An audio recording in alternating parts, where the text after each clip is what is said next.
Bienvenue à Comme un livre ouvert, le balado qui invite 25 des plus belles plumes du Québec à se dévoiler d'un couvert à l'autre.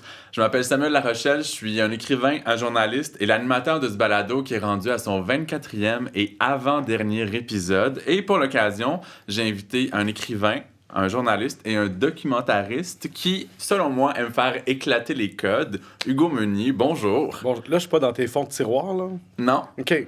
Pourquoi fond de tiroir, tu pensais que t'étais comme un dernier recours? Ben, tu sais, là, je les ai vus, j'ai tout... Je suis ta balado depuis le début, puis je suis comme, bon, OK, là, eux autres... Oui, OK, eux autres sont big.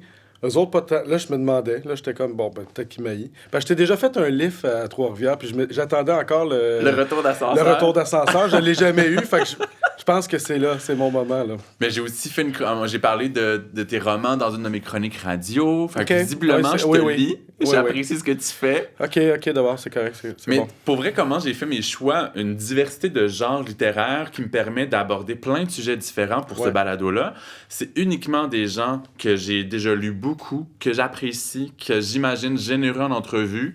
Puis à partir de là, il y en a des très, très, très, très connus, d'autres très peu, d'autres entre les deux. Fait qu'il y a vraiment de tout. OK, j'approuve ta démarche, Ouais. finalement. Oui, tu peux continuer. Je me sens moins imposteur. On va parler durant la prochaine heure et demie de tes livres, de tes projets, mais j'ai envie de prendre une direction un peu plus originale pour commencer avec toi. À l'automne 2022, j'ai assisté au lancement de ton dernier roman qui s'appelle Raté. Et tu avais organisé ça dans un bar de karaoké. Si je me trompe pas, c'est le Normandie. Oui. Bon, ça fait honneur à ton petit côté festif, puis au fait que tu aimes pousser la chansonnette. Mais pourquoi tu avais envie de créer un happening avec ton lancement? Ben, tout simplement parce que c'était mon premier lancement depuis la fin de la pandémie. Ouais. Et pour moi, c'est une fête, sortir un livre, parce que je me mets pas riche avec ça. Je suis vraiment pas à la veille de lâcher ma job de jour à cause de l'écriture. Fait qu'il faut que ça soit le fun. Du moment où t'écris, puis c'est dole, puis je m'emmerde, je vois pas vraiment c'est quoi mon intérêt de le faire. Continuer. Tu sais, puis c'est comme... c'est un raccourci, mais de dire que j'écris pour aller au salon, c'est pas si éloigné de la vérité. J'ai vraiment du fun dans cette communauté-là que je retrouve parce que moi, j'ai étudié en études françaises à l'Université de Montréal. Et je trouve que cette espèce d'esprit-là un peu cabotin, fataliste, tourmenté, qui me manquait beaucoup au cégep aussi. On était tous des pelleteux de nuages qu'on voulait écrire. Puis j'avais déjà commencé à écrire la version théâtre de Jacques le Fataliste. J'avais des idées de grandeur à l'université aussi. Puis on dirait que j'ai perdu le journaliste. Ils sont plates, les journalistes. Fait que j'ai perdu un peu ce côté-là. Ils sont straight, un congrès de la FPGQ versus un salon du livre. C'est probablement deux mondes. C'est Woodstock en Beauce versus une soirée de thé. Fait que c'est ça. C'est vraiment deux mondes différents. Peux-tu croire que je suis jamais allé à un congrès de la FPJQ? Ça ressemble à quoi? Ben, en part gros, le salon de thé, là? C'est parler de journalisme entre journalistes. Trouver pas pire de se trouver bon aussi, un peu. Et au final, ben, c'est un party qui finit de bonne heure. Ouais. Avec pas vraiment d'excès parce que c'est tous des gens très sérieux. Puis tu parles des années de tes études en études françaises. Est-ce que t'étais plus cabotin ou fataliste et ténébreux? Cabotin, moi. Il y avait une place, ça s'appelait le Soulier de Satin. C'était le nom de notre local étudiant. Et là, dans ce temps-là, on avait le droit de fumer, vu que je suis une vieille personne. Oui, à l'intérieur. Puis j'ai tellement fait une bonne performance à mon initiation que je me suis ramassé responsable du socio-culturel pour le programme. Et il fallait que j'organise les parties, donc les vins fromages.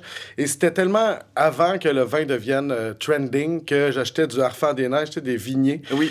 Puis l'oiseau, il y en a l'oiseau C'est blanc. pas surfait ta réputation de qui aime lever le coude. Oui, fait que là, j'achetais des vigners, j'achetais du fromage tout à fait ordinaire, puis là, on faisait des soirées Il y avait des gens plus sérieux, tourmentés, qui faisaient de la poésie, de leur cru, mais moi, j'avais déjà des scénarios de personnages, puis là, je demandais à des camarades de faire des rôles, puis ça se voulait comme une joke, là, plus. Ouais. Ce lancement-là, je me permets de faire un petit lien. Oui, c'est vrai, le Normandie. Oui, un petit lien vers mon lancement de l'automne dernier. C'était pour un roman graphique destiné et à la jeunesse et au public adulte. Puis on avait fait une exposition avec certaines des illustrations d'Eve Patnaud. on les avait mises à l'encan, puis les profits, on les remettait à l'organisme Mère au front, étant donné que notre thématique du livre, c'était l'éco-anxiété. Donc, il y avait un petit quelque chose de plus. Parce que moi, je me questionne depuis des années, comment on fait pour faire vivre aux gens qui se déplacent autre chose qu'une dédicace, une petite conversation sur le coin d'une table et assister à un discours de l'éditeur et le mien. J'essaie de réfléchir à ça, puis j'avais du mal à trouver. Puis quand j'ai vu ton idée, je trouvais ça fabuleux. Ouais. Trouves-tu que les écrivains qui se forcent pour créer des petits happenings... Ben non, c'est plate un lancement en général. Là. Souvent. À part les notes, à vous, Je presque jamais à des lancements, moi. T'as 3-4 secondes, la personne est pressée, elle va te dire pas grand-chose, tu sais, puis... Non, c'est ça. Puis c'est la deuxième fois, le patron, je l'avais sorti au Tina Karaoké. Ça avait quand même reviré pas mal. Là. C'est où ça, le Tina Karaoké? C'est sur Masson. C'est un secret bien gardé. Fait que, tu sais... disons-le pas, il faut pas en parler trop. Tu connais les karaokés de partout en ville, je pense. Oui, je suis quand même... c'est mon expertise. Mais tu sais, mettons, sans aller dans le cliché que les écrivains sont peut-être plus plates, parce que tantôt, tu nommais qu'ils étaient plus divertissants que les journalistes. Oui. Mais pourquoi c'est si peu fréquent que nos collègues se forcent à faire des événements spéciaux pour le monde qui les aime puis qui vient chercher une copie du livre? Ben, ça dépend c'est qui. Tu sais, je pense que des auteurs bien établis n'ont pas besoin de se forcer ben. Ils vont attirer du monde, les gens vont y aller. Puis ils vont... Je pense que dans mon cas, c'est parce que je le sais que je vais pas en vendre autant qu'ils me tuent. Fait que je vais essayer au moins de rendre ça le fun. Puis c'est une façon aussi de moi-même, égoïstement, me gâter. Là. Tu sais, j'adore le karaoké. Je sais que c'est gênant parce que toi, tu sais chanter puis t'aimes moins le karaoké que moi. Fait que c'est comme bizarre un peu. Juste pendant que tu te changeais, parce que t'es arrivé, je pense, en vélo aujourd'hui pour le balado. Je t'entendais fredonner. Ah ouais? Oui. Bon, moi, c'est ça, je faisais un Jacques Brel de moi-même ou Marie-Denise Pelletier, là. De ta voix d'ange. Oui. Avec les cheveux qui viennent avec. Oui, c'est vrai. Tout est réfléchi. Non, c'est un concept. Moi, je chante comme la merde, mais j'adore ça. Puis, tu sais, c'est ça. Fait que je me fais un party en même temps. Pour moi, c'est une célébration. Je prends congé le lendemain. C'est un mardi, mon lancement. Puis, tu sais, je suis pas allé travailler le lendemain. Ce que je vais faire le lendemain, j'étais encore cette personne qui fait une tournée de librairie pour aller checker mon livre s'il est là. Mais tu sais, tu te demandais tantôt si t'étais dans les restants puis que je t'invitais par dépit. Mais si je vais pratiquement jamais à des lancements, mais que je suis allé au tien, oui. Il y avait le happening, mais aussi c'est que j'aime ce que tu fais. Et d'ailleurs, moi, avant qu'on commence l'épisode officiellement, puis depuis qu'on a commencé, je me sens déjà rigoler beaucoup. Puis à ton lancement, t'as fait un discours de 10-15 minutes que j'ai trouvé tellement drôle. Je pense que j'étais celui qui riait le plus fort. C'était bien tourné, c'était bien écrit, c'était bien rendu. Je me suis carrément dit, il pourrait faire des numéros d'humour professionnellement. Mon discours était meilleur que mon livre. C'est un peu triste. Il faut que... Arrête de dire ça. Mais oui, je me suis donné parce que j'essaie aussi de pas faire un discours plate. Mais as-tu déjà pensé faire professionnellement de l'humour? Ben... Oui, souvent. Tu sais, ça, c'est mon rêve, c'est mon rêve déchu. Je voulais être, à un moment donné, humoriste, je voulais être scripteur. Tu sais, moi, j'aurais aimé ça, faire tout ça. Puis l'École nationale de l'humour, je pense que c'était 10 000 $. Ça m'avait refroidi. C'était encore ça. Fait que j'ai fait, bon, ben être drôle, tu l'as ou tu l'as pas. Fait que, tu sais, j'irais étudier pour être comique. Je pense que c'est plus pour des contacts, tout ça. Mais, tu sais, je peux quand même expurger tout ça dans mes textes chez Urbania. Je suis phoné. Dans mes relations virtuelles, tu sais, si tu me textes sur Messenger, je suis quand même... Je suis une bonne personne à texter. Textez-moi, les gens. Mais t'aimerais-tu habiter la scène avec ton humour? Non, j'ai déjà fait de l'impro, moi, justement, à un moment donné, j'ai essayé parce que tout le monde était comme, t'es tellement drôle. Fait de l'impro, puis non, moi, je suis drôle à petit groupe. Je suis drôle un peu sur le party avec une bière ou deux dans le corps, mais ben à jeun, moi, aller faire de l'humour de même, je pense que je serais peut-être que je serais meilleur là, mais quand j'avais essayé, j'étais dans vingtaine, trentaine, puis... Je veux dire qu'il y a beaucoup d'humoristes qui font leur travail pas très à jeun, mais ça, on pourra en reparler. Ouais, c'est ça. Mais j'aurais de la misère, puis peut-être aujourd'hui, je suis plus à l'aise, j'ai moins peur de ce que le monde pense de moi, mais avant, j'aurais été j'aurais été vraiment apeuré de ça. Mais tu sais, lors du lancement, c'était préparé, c'était pas juste Hugo est drôle et a de la répartie dans la vie. Ouais. Il a préparé un texte avec beaucoup d'images, beaucoup de trucs très drôles, et t'étais capable d'aller le livrer, peut-être parce qu'on était 60, 70 devant toi et non pas 500. Non, c'est ça. C'est ça qui fait chaud la pareil, là, j'avais chaud, je l'ai pratiqué. Tu sais, j'arrive là un peu désinvolte avec ma bière. Mais c'était rodé, là, ce numéro-là. Là. Je l'avais peut-être relu une dizaine de fois, puis j'avais chaud, puis j'avais hâte que ça finisse. Là. Mais OK, donc c'est la scène où un vaste public qui pourrait t'intimider, mais t'as nommé l'idée d'être scripteur. Donc on reste dans le giron de mon balado sur l'écriture. L'écriture d'humour, même sans faire l'école de l'humour, tu pourrais faire ta place là-dedans. Y rêves-tu encore? Ben, c'était, comment il s'appelle, Like Moi, tout ça, Luc... Marc Brunet. Marc Brunet, tu sais, je voulais être lui, là. Je voulais sa vie. J'avais déjà écrit, même, dans mon dernier voyage de hippie, parce que je savais pas que je reviendrais journaliste, puis j'avais dit, comment qu'on fait pour être toi? Puis lui, il est prof à l'École nationale de l'humour, fait qu'il m'avait dit, ben, tu sais, t'as même pas besoin d'y aller, t'écris déjà. Ah oui? Fait que ça serait de m'acoquiner que ces gens-là. Mais oui, j'aimerais ça, tu sais, scripter une émission drôle, une émission à la Like Moi, tout ça. Il me semble que c'est le fantasme ultime d'écouter l'émission, d'écouter tes jokes dans ton sofa, puis de voir que ça fait rire les gens. Tu sais, ça doit être quand même assez jouissif. Mais accoquine-toi, Hugo. Ben, il faudrait, mais à un moment donné, tu sais, je peux pas tout faire. Je peux pas être un journaliste étoile et être un scripteur étoile en même temps. Il faut que je choisisse. Et un documentariste, là. Ces temps-ci, je m'emmerde pas, mettons. Mais tu pourrais, tu sais, la fameuse théorie... comment ça s'appelle? Les pots maçons, je veux dire, tu as une quantité d'énergie, de temps dont tu disposes. Si tu décides d'en donner un peu plus à un nouveau projet, tu en enlèves un petit peu à l'autre. Tu pourrais faire un peu moins de journaliste ou pas 2 livres cette année-là, juste un, puis faire développer un peu le script.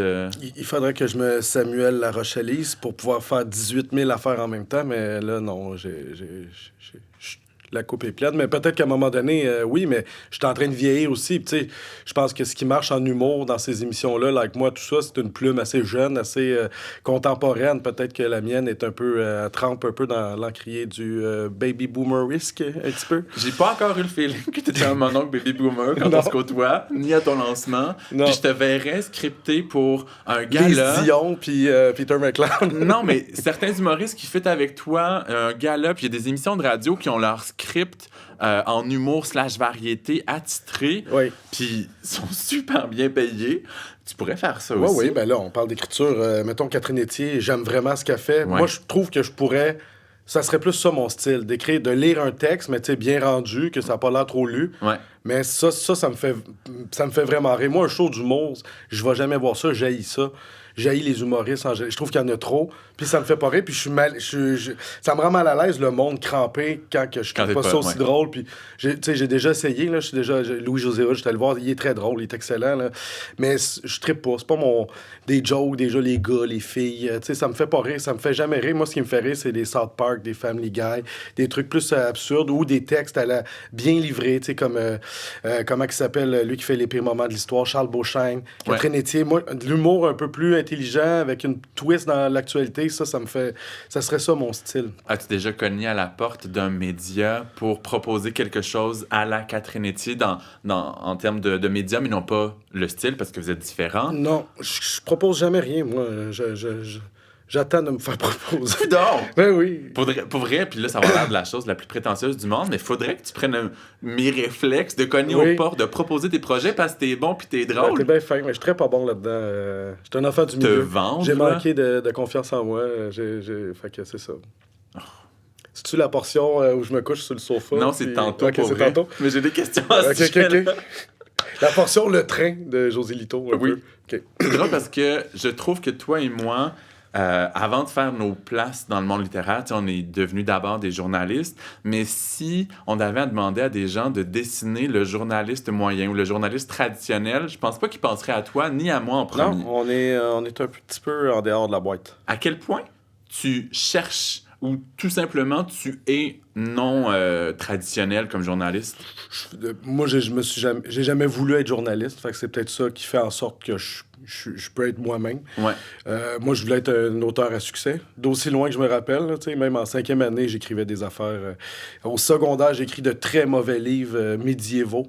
J'ai eu ma période, où, en tout cas, écoute, j'ai des horreurs. J'ai flirté avec la poésie. Après l'échec du référendum, ça m'a inspiré. J'étais très poète, là, genre mort d'un pays, puis en tout cas, tout. J'étais allé m'enfermer dans ma chambre pour écrire quelques vers. Je découvre plein de choses aujourd'hui. Oui, moi, je veux... Je voulais être un auteur. Puis le journalisme, à un moment donné, après mon bac en littérature, parce que c'était le continuum de tout ça, j'ai été au cégep en lettres, puis à l'université en études françaises. Puis je réalisais bien que je ferais pas, je payerais pas mon loyer avec ça. Fait qu'il fallait que je... Puis le journaliste, ça a été comme c'est là que j'ai commencé dans les hebdos, puis tout ça, à Mais faire du comment t'as journalisme. fait ta place si t'as pas le réflexe de cogner aux portes? Ben, Si t'avais pas le diplôme, non, généralement... ben, j'étais fatiguant, là. Tu sais, le gars de l'éveil de Saint-Eustache, là, Ouais. j'allais porter un CV par semaine. Rémi Binette, tu sais, il avait un crayon sur son oreille. Tu sais, tu sais, il doit être mort aujourd'hui. On Puis- salue Rémi. On sait, oui. Puis j'allais tout le temps le voir avec mon CV. Puis vous l'avez peut-être perdu, M. Binette. Puis là, il aimait ça. Là. J'étais comme un jeune motivé. T'avais J'avais- une belle naïveté. Ah oui, j'avais les cheveux longs avec tu sais, un chapeau en haki, là. Un chapeau en acquis. En tissu de haki, là. Tu sais, c'était très fin 90, début 2000. ça J'étais te trop dirait, ça? jeune pour me rappeler de Ok. ça. C'était fait très joueur de didgeridoo. Fait que j'avais les cheveux longs. Puis là, il était comme à un moment donné cette année. Puis là, je te ferai pas l'histoire complète de ça parce qu'on déborde de ton sujet, mais il y a même une bonne histoire de début de carrière. Là. Mais déborde, vas-y. OK, bon, c'était le 11 septembre 2001. Fait que là, moi, je travaillais chez HMH, c'est une maison d'édition. Ouais. Et moi, ma job, c'était de mettre dans des boîtes, des livres, 12 bécherelles dans des boîtes dans un entrepôt. C'était ça mon travail. Puis il fallait que je mette des bécherelles à journée longue dans l'entrepôt. Donc, mes études en lettres m'ont mené dans un entrepôt. Et là, j'allais porter mon CV tout le temps, puis j'avais mon pagette, je travaillais mon âge. Puis là, Rémi Binette m'appelle le matin. Ouais, Hugo, c'est à soir ton grand soir, la Maison des Jeunes fête ses 10 ans. Puis c'est le début de ta carrière de journaliste. Fait que là, moi, j'étais excité. Puis finalement, là, les avions crashent. Fait que là, je me dis, c'est la Troisième Guerre mondiale. Fait que là, je rappelle Rémi Binette pour lui dire, j'imagine, ça tombe ton affaire, tu sais. Visiblement, le monde est en guerre. Il dit, il n'y a rien qui arrête l'information. Mon Hugo, c'était ma première leçon. Fait que j'étais arrivé le soir à la Maison des Jeunes, fête ses 10 ans, avec mon cahier Canada. Tu sais, il n'y en avait rien à crisser, là, les gens. Là, ils étaient tous autour d'une télé. Fait que là, moi, je posais mes questions. 10 ans, c'est pas banal, là. Puis, fait que j'ai sorti mon premier article. Ça s'appelait Coup de théâtre à la Maison des Jeunes. Puis j'ai commencé le journalisme demain. Moi, j'ai fait 5 ans d'hebdo. J'ai tout fait là-dedans. Puis j'étais motivé parce que, justement, c'était pas ça mon but premier. Mon but premier, c'était d'être auteur. Fait qu'en attendant, je me suis dit, je vais avoir du fun. Mais des fois, quand on n'a pas le papier, la formation, on essaye vraiment beaucoup de correspondre à l'image qu'on pense être celle d'un journaliste. Ouais. Est-ce que pendant un temps, ça a été ton cas? Oui, j'ai été moi, j'ai fait un certificat en journaliste.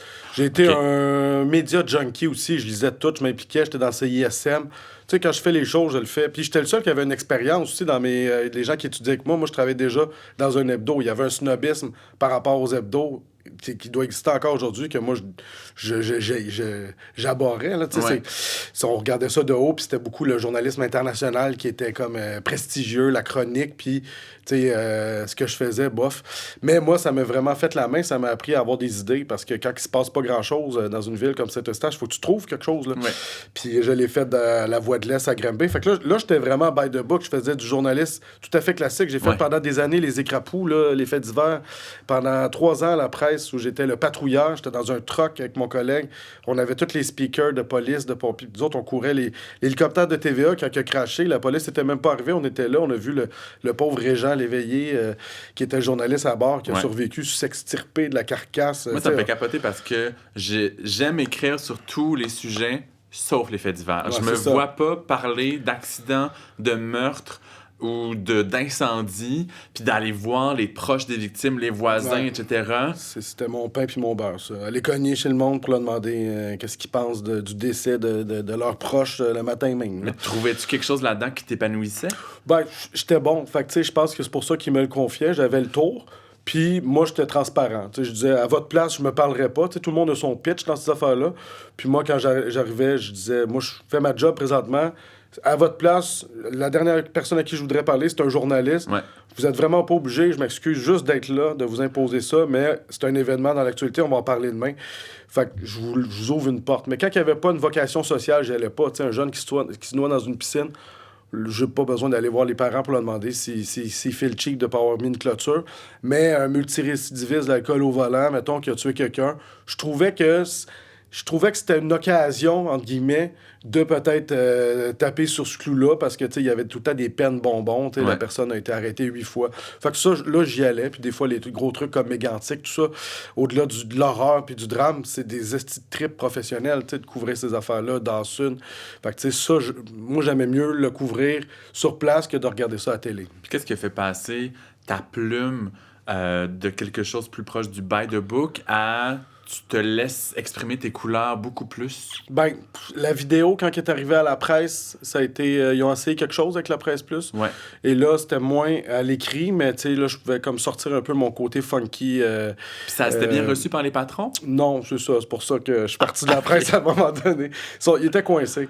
Puis je suis parti un peu à cause de ça, parce que moi, j'aimais l'immersion. Puis les autres, ils avaient horreur du jeu. Puis moi, je me mettais beaucoup dans mes reportages, ce qui est l'apanage d'un chroniqueur. Un journaliste là-bas comme moi, ben on n'a pas d'émotion. Nous autres, on y va. Sujet, verbe, complément, pas trop d'adverbes. Puis moi, ben j'avais de la misère dans l'écriture des textes parce que je voulais... Moi, je vivais souvent, tu sais, j'ai passé 3 mois chez Walmart. Là, ils m'ont enlevé le jeu. T'sais, encore aujourd'hui, c'est totalement absurde. Ça a été un peu le début de la fin de la presse. 3 mois à temps plein à travailler chez Walmart, puis il fallait que je parle pas au jeu. J'étais comme... C'est une immersion qui est ensuite rendue au Hill. Le journaliste de la presse a demandé... C'était complètement niaiseux. Je pense qu'aujourd'hui, même, ils sont capables de voir que bon, ils ont un peu erré parce qu'ils ont décoincé là-dessus un petit peu. Mais encore là, tu sais, puis j'ai fait une ride de patin à un moment donné qui avait marché. Là, j'étais allé travailler en patin, puis ça avait quand même pogné. Puis ils ont tous coupé les bonnes jokes que je trouvais. J'étais comme ça. Allez-y au complet ou allez-y pas. Mec, là, je trouvais qu'il allait ses breaks. Bref, c'est pas un désaveu de la presse qui m'a quand même embourgeoisé pendant 11 ans, puis j'ai eu une belle vie, puis tout ça. Et qui est mon employeur principal des 10 dernières années. Non, puis c'est justement, c'était pas bien quelque part votant au lieu de chialer. Puis là, je devenais dans le club des chialeux. C'est pour ça que je suis parti de la presse. Là, j'étais rendu à chialer à la cafétéria. Puis dans les couleurs que tu exprimes, bon, tu parles du jeu, tu parles d'une certaine forme d'humour, de reportage, d'immersion. Je pense qu'on a déjà utilisé l'expression journaliste gonzo pour parler de toi et décrire aux gens qui savent pas ce que c'est précisément. C'est quoi ta définition de ça? Ben, pour moi, c'est tu vis ton sujet. Dans le fond, le journaliste gonzo, c'est que tu personnifies. C'est que, mettons, Walmart, j'aurais pu attendre dans le stationnement pour parler aux personnes, aux employés, mais j'aurais jamais eu la vie, le feel, le pouls de l'intérieur. Puis le journaliste gonzo, ben, il faut que ça serve l'intérêt public, tu sais, le plus possible, mais il y a une historique de journaliste gonzo qui met probablement pas le mot gonzo, mais la première, je pense, c'était Elizabeth Blight. Je veux pas la débaptiser, mais c'était une Britannique. Puis c'était à la fin du 19e siècle qu'elle a fait le tour du monde en 80 jours, mais pour de vrai, tu sais, pour faire un challenge à Jules Verne, puis elle est allée vivre dans une asile aussi pendant longtemps. Elle, c'était la première. C'est considéré comme la pionnière du gonzo. Mais pour moi, c'est du journalisme tout à fait sérieux qu'elle a fait. Bon, le tour du monde, c'est peut-être un peu moins, mais d'aller dans un asile à ce moment-là où les gens... C'est pas parce qu'il y a un jeu qu'il n'y a pas de rigueur. Ben, c'est ça, moi, que je combats. Fait que, tu sais, gonzo, ça a un peu un côté un peu péjoratif, mais pour moi, tu sais, j'ai fait à un moment donné les boissons énergisantes. Fait que c'était, tu sais, Super Size Me. Bon, j'ai fait la version boisson énergisante. Fait que c'était Energize Me. Fait que je buvais 4 Red Bull par jour pendant un mois pour voir si je me foquais le cerveau. Pas le cerveau, le corps puis la santé. Mais c'était d'intérêt public parce que c'était la prolifération de tout ça. Il y avait plein de sortes. Les jeunes buvaient ça de plus en plus jeunes. Et on s'appuyait sur des rapports de coroner où il y a des décès, où les gens posent la question parce que, tu sais, pour suivre Red Bull, il faut se lever de bonheur. Ils envoient du monde dans l'espace. Donc, ils ont de l'argent. Ils ont de l'argent. Fait que, tu sais, c'était comme, peut-être que la consommation... Fait que, on partait avec tout ça. Puis le côté gonzo, c'est moi qui en bois. Mais Hugo, permets-moi de digresser de l'écriture et de la littérature parce que moi, je ne bois pas de café dans la vie parce que ma théorie, c'est que je serais insupportable. J'aurais juste trop d'énergie. Puis tu me sembles avoir beaucoup d'énergie à la base. Si tu ajoutes 4 boissons énergétiques dans ton système, ça donne quoi? C'était pas reposant. Ma pauvre copine avait hâte que je finisse la mission. Là. Ça a duré combien de temps, cette mission? Un mois. Et là là. Mais tu sais, moi, c'est ça. J'étais comme vraiment en feu dans la journée. Puis le soir, tu clashes. Ouais. J'imagine qu'un consommateur de cocaïne vit ça, m'a donné un manque. Tu me pointes. Non, mais... Ben, non, non, mais je veux dire, moi, je fais pas de coke, là, mais je sais qu'à un moment donné, quand t'en fais pas, tu as un down. Fait que Ouais. moi, je vivais ça. C'est parce que les gens me disaient, c'est un peu comme ça. J'avais ce parallèle-là. Parce que j'étais tellement buzzé vers midi, 1 heure, que quand j'arrêtais, parce que j'ai buvais dans la journée, Mm. j'arrêtais vers 2-3 heures, puis le soir, je m'endormais, je dormais debout. Permets-moi de faire un long détour. C'est arrivé souvent en entrevue sur mes livres, ou même des proches dans mon entourage qui me demandaient, Samuel, si tu avais à choisir entre le journalisme et l'écriture artistique, tu choisirais quoi? Puis je refuse toujours de répondre à ça. Puis je dis que l'un et l'autre se nourrissent beaucoup. Puis je pense que d'être écrivain me permet, une fois que j'écris en tant que journaliste, il y a un certain rythme dans ce que j'écris, puis il y a une forme d'émotion, même en Ouais. tant que journaliste, même quand j'écris pas aux gens. Ouais. Puis il y a beaucoup de monde qui me le disent aussi. Puis dans un épisode précédent du balado, j'en ai discuté avec Michel Ouimet. Ouais. Puis je lui disais, j'ai l'impression que j'embrasse davantage ma sensibilité comme journaliste dans comment j'écris, dans les questions que je pose, dans mon attitude avec les gens qui sont devant moi, que la grande majorité des journalistes.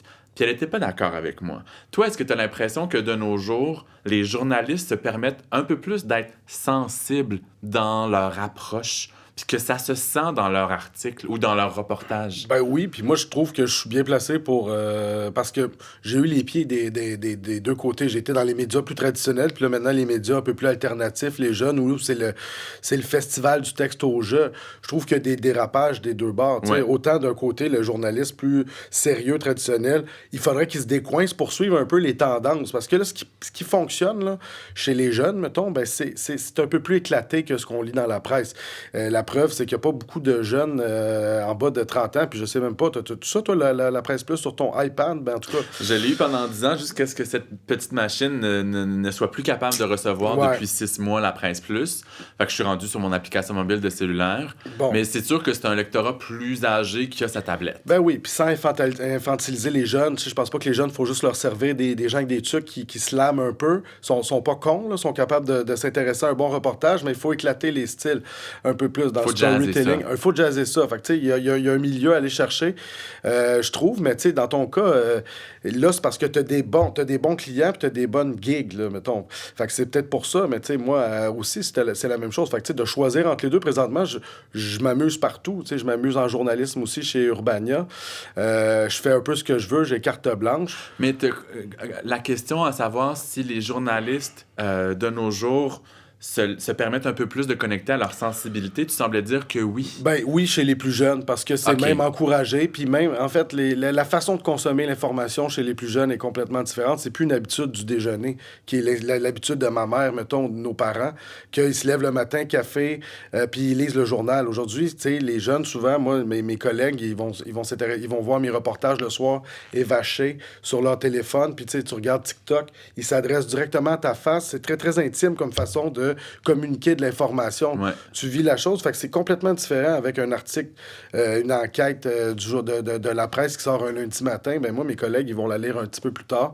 Fait que oui, l'approche est plus intime pour fitter avec ce que les autres qui les intéresse. Eux autres, ce que les jeunes, ou ce qui s'informent, c'est beaucoup sur les réseaux sociaux, beaucoup sur TikTok, les stories sur Instagram, les carousels qu'on fait, ça marche du feu de Dieu. Rad le fait beaucoup. Tu sais, Ouais.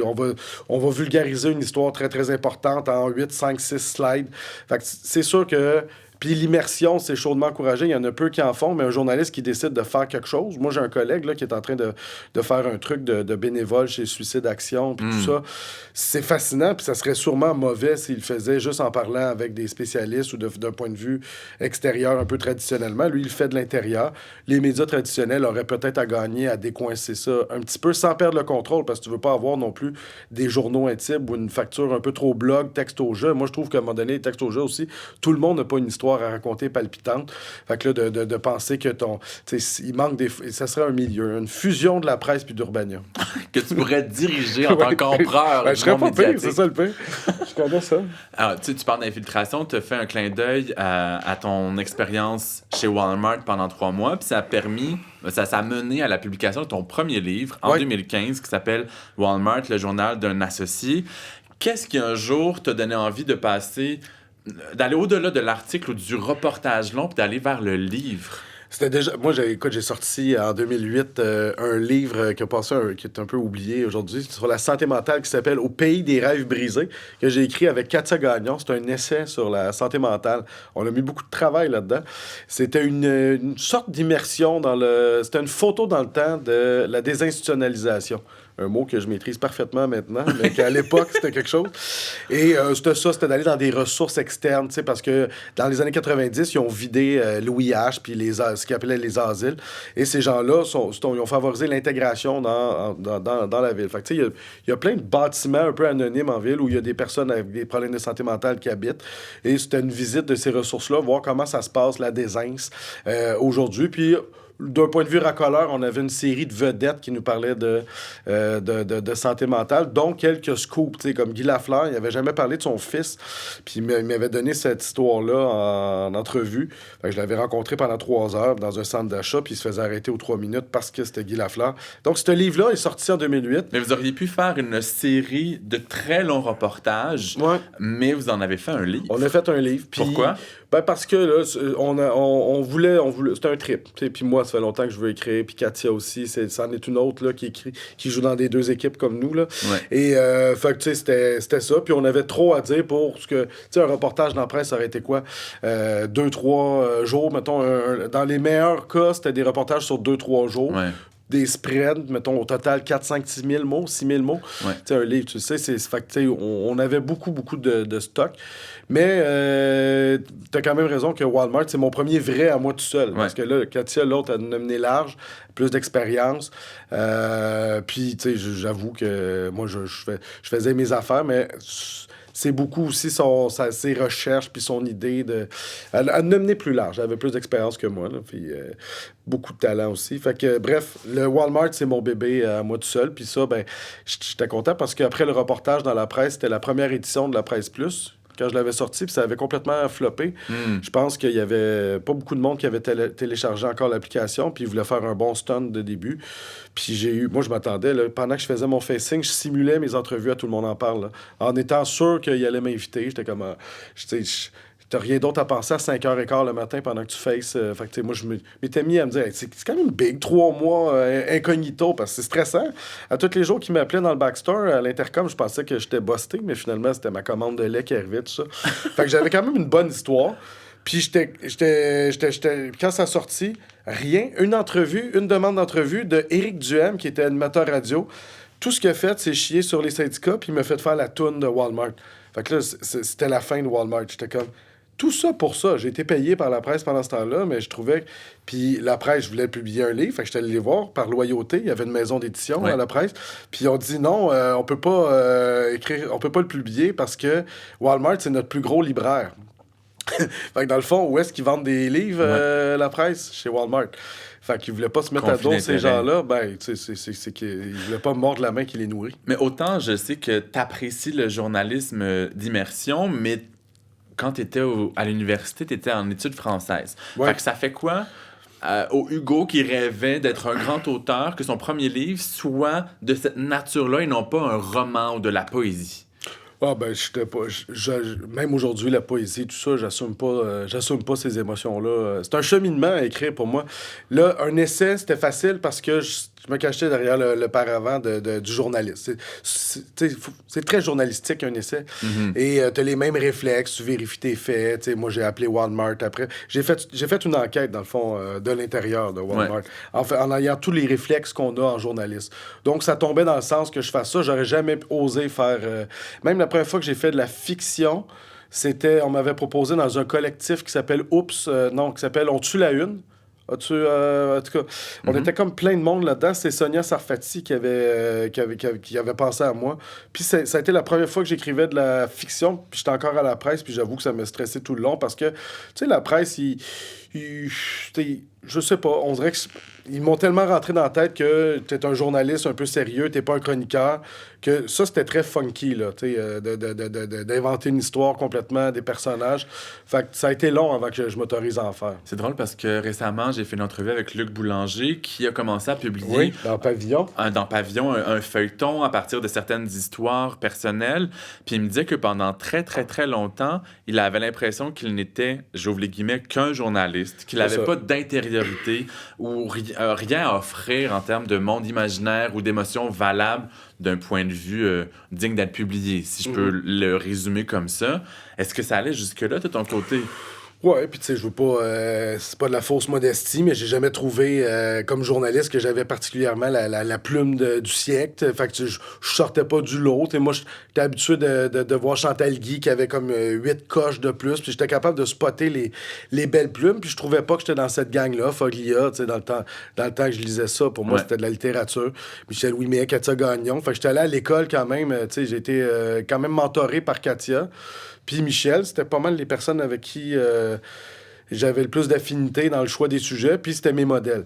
Fait que c'est sûr que je me comparais à elle, puis je me disais, bon, ben, tu sais, j'ai des croûtes à manger. Fait que c'est pour ça que, pour moi, écrire des romans, puis écrire de la fiction, de la poésie, tout ça, c'est comme quelques coches, tu sais, il faut que tu dépasses les gens qui te critiquent. Parce que, tu sais, veux pas, tu sors un livre, tu as une critique de la presse, ben, pour mériter cette crédibilité de critique, il faut que tu saches écrire. Puis je trouvais pas que j'ai flirté avec ça. À un moment donné, j'étais allé aux arts et spectacles. Je me suis senti totalement imposteur. J'ai pas fait de critique littéraire. J'avais fait le truc de David Goudreau à un moment donné, mais c'était très, très consensuel, là. Tu sais, tout le monde aimait David, puis j'avais fait quelque chose de... Mais j'aurais pas été capable même aujourd'hui, de critiquer un livre de quelqu'un. Je le fais des fois quand je lis... tu sais, je viens de finir le livre de Mélodie Nielsen, là, Ouais. La mécanique des désirs. C'est excellent. Ben, j'ai aimé ça. Mais en même temps, je les aime toutes. Tu sais, c'est rare que je suis ben critique, ben killer, parce que je me sens pas critique littéraire. C'est particulier parce que pour se sentir critique ou se permettre de critiquer, c'est sûr que soit il faut une compréhension de la littérature, tu as quand Ouais. même un bagage académique de ce côté-là, soit l'avoir pratiqué pour être assez en confiance pour donner son point de vue sur l'œuvre de quelqu'un d'autre. Ouais. Mais je trouve que dans plusieurs médias, c'est moins le cas aujourd'hui, mais quand même, il y en a qui, lorsqu'ils critiquent la littérature, se prennent pour des littéraires tout Ouais. d'un coup, puis ils ont une plume beaucoup plus fleurie, puis c'est comme s'ils essaient de voler le show avec leur Oui. critique. Oui, c'est ça. Parce qu'il faut un peu que tu prouves ton point. Tu sais, si t'es pour descendre en flamme une œuvre, ben, il faut que tu arrives pour montrer que toi, tu connais ton affaire et t'écris bien. Moi, ça tout me gosse pourtant. Ben oui, ça me gosse, moi aussi. Ben, tu sais, puis en même temps, c'est tellement un petit milieu. Puis de l'autre côté, on pourrait pas encenser tout le monde puis mettre 5 étoiles à tout le monde. Mais tu sais, l'histoire d'étoiles, c'est tellement... tu sais, pas une science très, très exacte. C'est comme dans le cinéma. Souvent, un navet hollywoodien, on va dire que c'est de la merde. Puis à peu près le même navet au Québec, on va dire que c'est pas si pire. Mais c'est que on peut avoir une crédibilité, la démontrer avec des arguments, mais écrire ça avec une certaine forme de simplicité.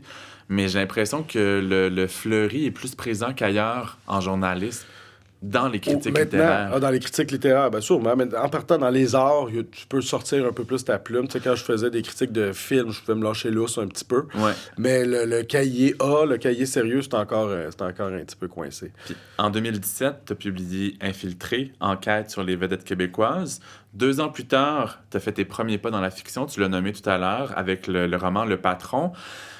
Qu'est-ce qui fait que là, est-ce que c'est l'expérience avec le recueil de Sonia Sarfati, une nouvelle qui t'a mis en confiance, tu l'as essayé, puis là, t'es comme, là, je suis prêt à essayer un roman. Oui, puis j'avais changé. Moi, j'ai eu une pas pire crise de la quarantaine, là. J'ai lâché la presse, je suis parti en voyage. J'avais lâché Québécois à ce moment-là. Fait que tu sais, j'étais comme...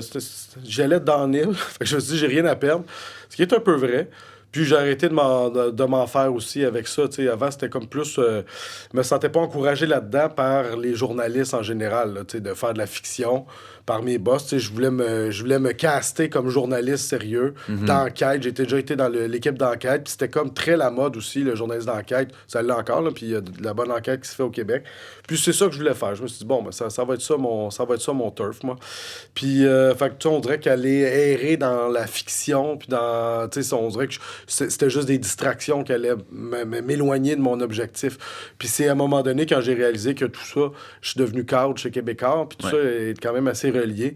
Puis parce que je me souviens, quand j'avais commencé à écrire une fiction, j'étais chez Québécois, parce que je m'inspirais, pour le patron, je m'inspirais de ma vie de patron, qui était épouvantable. J'étais un très mauvais patron. Et j'avais commencé à écrire ma fiction, puis je sais que ça s'était su dans les officines en haut, puis j'ai même un boss qui était... J'aimerais mieux la fin de semaine que au lieu d'écrire de la fiction, tu penses à des sujets, puis fait qu'il essaie de me ramener un peu dans le giron du journalisme sérieux. Et là là.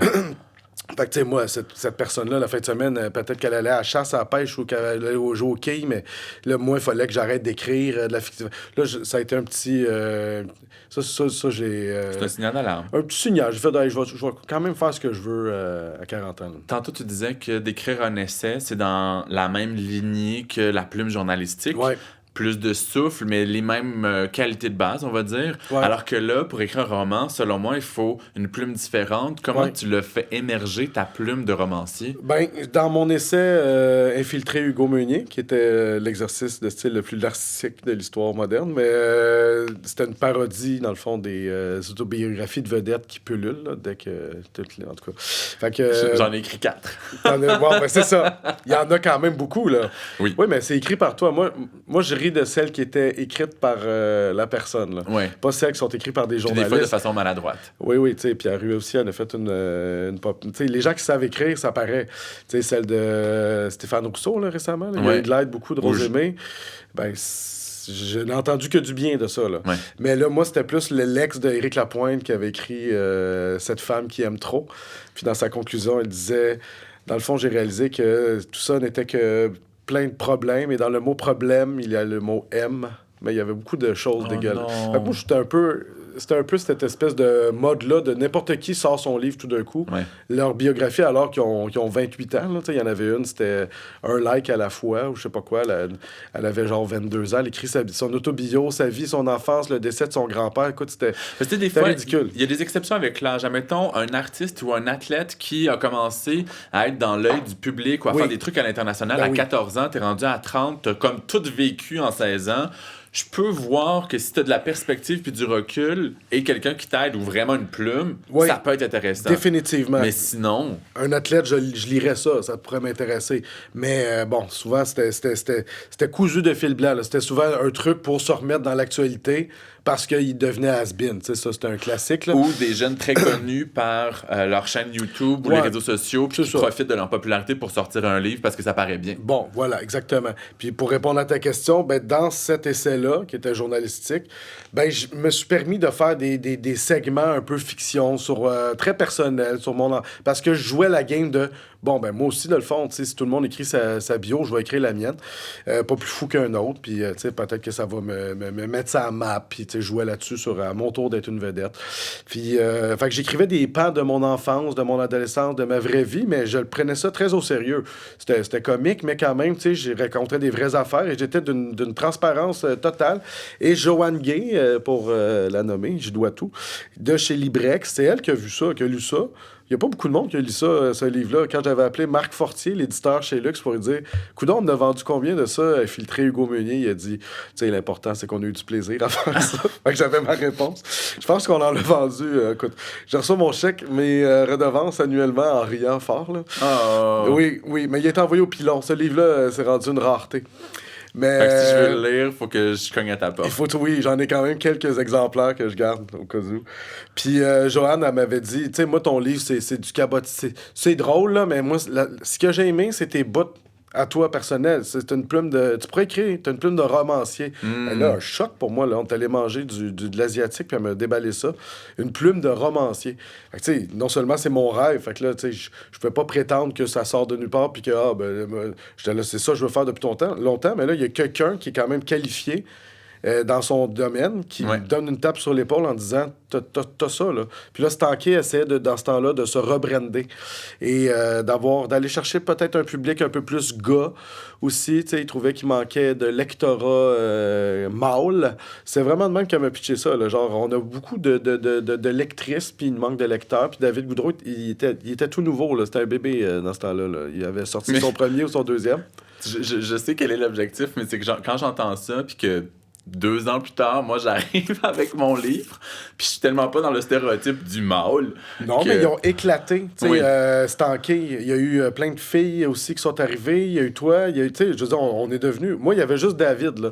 Puis c'était tout nouveau. Tu sais, Rose-Aimée aussi, elle l'a publié là. Fait que là, tu sais, Stanké, c'est devenu cool. Ouais. Mais il fut un temps où Stanké, c'était pas si. Tu sais, même après Le Patron, moi, il y a quelqu'un qui m'avait dit hey, Stanké sort de. Tu sais, va au Cartanier ou tu sais, va dans les vraies places cool. Mais moi, je le savais pas. J'étais un peu naïf là-dedans. Moi, j'arrive là, juste en étant très content d'être publié, mais je savais pas que. Je connais pas les hiérarchies des maisons d'édition, tout ça. Mais là, il y a une audace, il y a une originalité, il y a une diversité de plumes quand Chez même. Stanké, quand même. C'est pas gênant, là. Stanké, maintenant, Pas tu du sais, Catherine, Geneviève Peterson, Marie-Pierre Duval, je veux dire, il y a quand même un bon éventail de styles. Puis je pense qu'ils sont peut-être éloignés de leur objectif gars, là, tu sais, qui était peut-être le début d'essayer de rajeunir et tout ça. C'était ça, là. Puis quelques années plus tard, quand tu as sorti ton deuxième roman, qui est Olivia Vendetta, pardon, je me souviens que tu disais mi-rieur, mi-sérieux de lire Olivia et pas Le Patron. Ouais. C'est ce que je dis. Parce que tu l'assumais plus complètement. Ouais. Pourquoi? C'est ce que je dis au Salon du Livre, encore. Encore Quand les gens viennent avec Le Patron, je leur dis est-ce que t'as lu Olivia Vendetta? Non. Ben, c'est meilleur. parce que je le renie pas. Il y en a qui l'ont vraiment aimé. Il y en a qui l'ont vraiment aimé, puis il y en a qui l'ont vraiment haï. Il est moins consensuel qu'Olivia Vendetta, où tout le monde le trouvait bon. Mais celui-là, il y en a qui... Parce qu'il y en a beaucoup qui ont lu Olivia Vendetta, qui l'ont vraiment aimé, qui sont allés acheter Le Patron, puis qui l'ont lancé en disant pourquoi, tu sais, au milieu. Mais j'arracherais une 15aine de pages là-dedans, minimum. Là. Donc, ça pourrait être épuré davantage. Ouais. Mais est-ce que tu juges ta plume, tes personnages, ta construction d'histoire? C'est un livre qui a une date de péremption. C'est que c'est un livre avec des jokes, tu sais, même les jokes de toilettes non genrées, tout ça. C'était très 2019, 2018 quand j'écrivais ça, puis aujourd'hui, c'est plus drôle. Okay. Je l'ai jamais relu d'ailleurs, parce que je sais que toutes ces jokes-là vieillissent pas bien. Puis les jokes de trans, les jokes de ci, les jokes de... Tu sais, on dirait qu'on a évolué dans ces idées-là, sans parler de rectitude. Je trouve que ces jokes-là me feraient même plus rire, moi, au début. Et à un moment donné, il y a un long paragraphe où je justifie ce qui vient de se passer, que je renie complètement. Tu sais, à un moment donné, il y a une twist dedans, cabotine, là. Et une twist fantastique. Fait que tout est bien parti. Puis là, à un moment donné, il y a comme un 10-15 pages. Bon, voyez lecteur, ce qui vient de se passer, mais n'ayez pas peur. Le livre va être encore bon. Ne vous sauvez pas en courant. Beaucoup trop long. Là. Ce bout-là, là, c'est comme... Puis je devrais l'accepter. Je m'assumais pas assez justement, comme auteur, comme romancier, mais aujourd'hui, c'est ça qui est... Puis J'ai chiré là, je l'assume. Ben, c'est ça. Puis quelqu'un qui est plus d'expérience, plus établi, aurait fait hey, fuck off, là, je le justifierai pas. C'est ça qui est ça. Puis si t'es pas content, lis-moi pas. Mais est-ce que t'assumes que c'était l'étape que tu devais franchir pour ensuite faire Olivia et ensuite rater? Oui, parce que moi, j'ai eu beaucoup de plaisir. Moi, mon punch, je l'avais au début. Il y en a beaucoup qui m'ont accusé d'avoir un peu choqué parce que j'ai une histoire quand même, somme toute, assez sérieuse sur 2 générations. Ouais. Un conflit générationnel, les années 80 versus aujourd'hui. C'est même très féministe comme livre parce que ça montre l'époque qui ont été faites entre les années 80 où c'était un boys club, une salle de rédaction, puis aujourd'hui. Fait que moi, je voulais amener tout ça parce que j'étais témoin de ça. Mm-hmm. Puis j'avais travaillé dans les deux styles journalistiques. J'ai vu un média un peu plus jeune, un peu plus justement allumé sur ces enjeux-là, puis un média un peu plus vieux, sans dire qu'à la presse, c'était des mononcles, c'était pas un boys club. J'ai juste eu des patronnes, pas des patrons, puis j'ai jamais pensé que les filles qui étaient là avaient couché avec quelqu'un. Je veux dire, moi, j'ai pas ces préjugés-là du tout. Mais j'étais capable quand même de faire mon histoire à propos des histoires que j'avais entendues sur les années 80 dans une salle de rédaction. Les filles qui avaient toutes des beats un peu plus soft, des beats comme l'éducation, tout ça, puis les gars qui avaient des beats de politique. C'était très ça. Fait que j'ai voulu faire ça, puis à un moment donné, moi, mon plan, dès le début, c'était de donner ma petite twist fantastique. Là. Ça, j'avais hâte à ce bout-là. C'est mon côté South Park. C'était prévu, non pas... Non, c'était pas parce que j'étais en panique puis il fallait que je fasse quelque chose. Là, Donc, non, ça me prenait celui-là parce que celui-là m'a quand même permis d'en faire un autre. Il a quand même un peu marché parce que il aurait pu se tanker et dire OK, c'est assez. Bel essai. Puis, je veux dire, ils sont pas obligés de me publier, mais là, ils m'ont donné la chance d'en faire un autre. Puis là, ben, j'ai quand même voulu m'éloigner du patron. Et là, on en a parlé tout à l'heure, c'est le moment où tu t'allonges sur le fauteuil du psychologue, parce que je veux surfer sur cette idée de ton rapport à ton premier roman sur une échelle de 0 à 10. Où se trouve ta confiance en toi? Puis explique-moi ton chiffre. Sur le résultat? Mettons, ta confiance en ta plume aujourd'hui. Ouais. C'est un 7.5. Ouais. Tu sais, le style était pas... tu sais, je l'ai pas botché, mais... Là, tu parles du patron. Oui. Mais je veux dire, aujourd'hui, aujourd'hui, 2023, oui, Hugo Meunier, romancier écoute, ou écrivain. Sur une bonne track, là. Mettons, sur 10, je sais pas, mais je trouve que j'écris bien, là. Puis je trouve que, tu sais, là, je me trouve bon. Puis c'est mal fait, la vie, parce que mon style en journalisme aussi, puis surtout en journaliste que je le sens, je trouve que là, je suis complètement rodé. C'est beaucoup plus naturel pour moi. Je fais une entrevue. Hier, j'ai fait une entrevue avec une dame que son conjoint est disparu depuis 40 jours à Trois-Rivières. Fait que je suis allé la rencontrer chez elle. Ben, je m'en venais en voiture, tu sais, c'est 1 heure et quelques, puis mon texte se construisait, ben, tu sais. Mais on dirait que ça, c'est mal fait parce que je deviens vraiment bon à un moment où, à un moment donné, j'imagine qu'on te tasse vers la sortie. Puis la littérature permet cet échappatoire-là. Je vais pouvoir continuer à écrire de la fiction puis tout ça. Fait que tu dis pas aux gens, lisez pas Olivia, lisez Raté ou Raté. Non. Mais quelqu'un qui me suit, mettons que j'avais un fan là, qui me suit, qui lit tout ce que je fais. Il voit l'évolution. Je suis convaincu qu'il va le voir. Puis même là, mon comité de lecture qui m'entoure le remarquait. T'sais. Fait que ça me sécurisait un petit peu aussi quand j'ai envoyé le manuscrit de Olivia Vendetta. Ben, les gens étaient comme, OK, t'as pogné une coche. Puis Raté récemment, même affaire. OK, t'as pogné du galon, mais moi...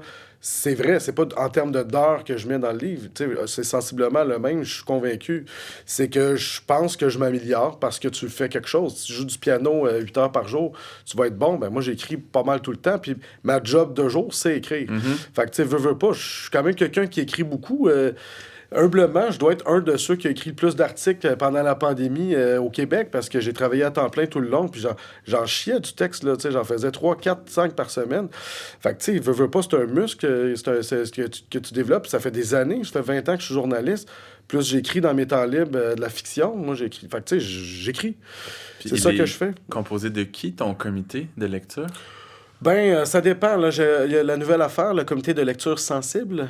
Fait que ça, si j'ai un sujet... Moi, je le fais. Ça, c'est Claudia La Rochelle qui m'a parlé de ça la première, puis elle a tout à fait raison. Fait que je l'avais fait pour Olivia Vendetta, parce que j'avais des sujets...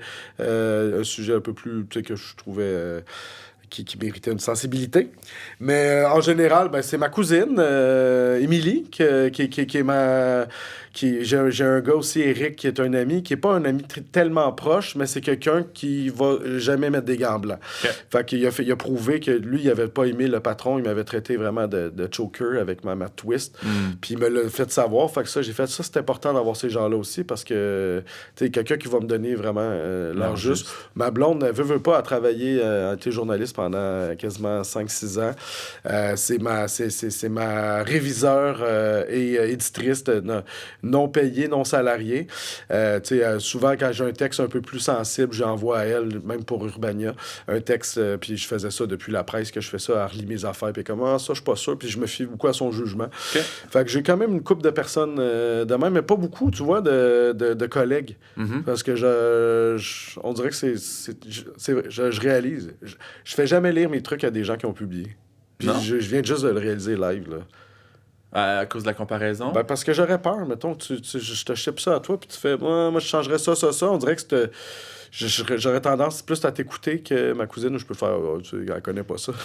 Fait qu'il y a encore du cheminement à faire dans ta confiance en toi. Oui, c'est comme romancier. Oui, jusqu'au bout. Quand on se croise, tu fais souvent la blague que parce que je publie un rythme très soutenu, ça te pousse à écrire encore plus. Pourtant... Ça, c'est ta façon rythme soutenu? Ça, c'est ta façon de résumer ton... je mériterais d'autres non, c'est bon. adjectifs. Mais en 2021, tu as publié Olivia Vendetta en mai. Ensuite, à l'automne, en novembre, il y a eu Jimmy Diamond est une merde. Et moins d'1 an plus tard, tu as publié le roman Raté. Donc, c'est quand même assez prolifique. Qu'est-ce qui explique qu'au cours des 3 dernières années, ton rythme de publication s'est intensifié à ce point-là?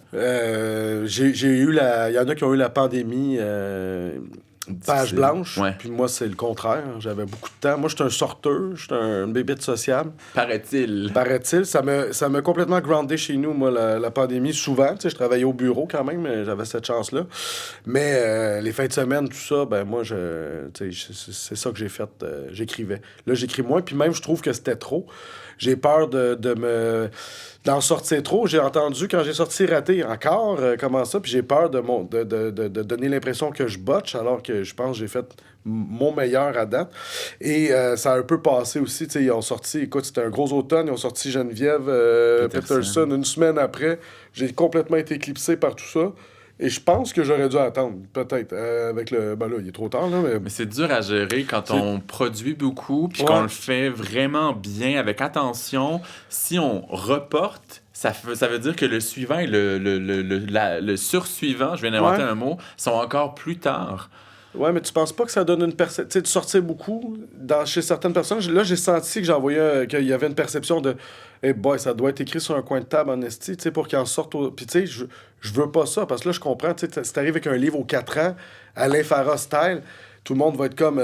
Tassez-vous de là, tu sais. Là, il y a une attente, tu crées un buzz, une attente. Là, moi, je crée aucune attente. Là, j'en donne plus que le client demande, là. Fait que peut-être que je vais me calmer pour le prochain adulte. Mais permets-moi de dire que, tu sais, si on tient pour acquis qu'on a des styles différents, des plumes différentes, fait que l'idée, c'est pas tant de comparer à quel point une œuvre est aboutie ou pas, mais il y en a qui sont juste plus rapides que d'autres. Ben, Moi, mon cerveau, il fonctionne vite, vite, vite, vite, vite, vite, vite. Puis quand oui. tu disais que tu écrivais le jour en tant que journaliste, puis le soir et le week-end, beaucoup de temps est consacré au Ouais, ouais. roman, à un moment donné, les muscles d'écriture, Ben, d'imagination sont bien entraînés. Oui, mais toi, t'es un journaliste, tu comprends ça, mais tu sais, peut-être que cette perception-là, moi, je pense exactement ça. J'écris tout le temps, fait que je deviens rapide, puis je deviens bon. Tu sais, on est allé dans une semaine d'écriture, là, Ouais. l'autre fois.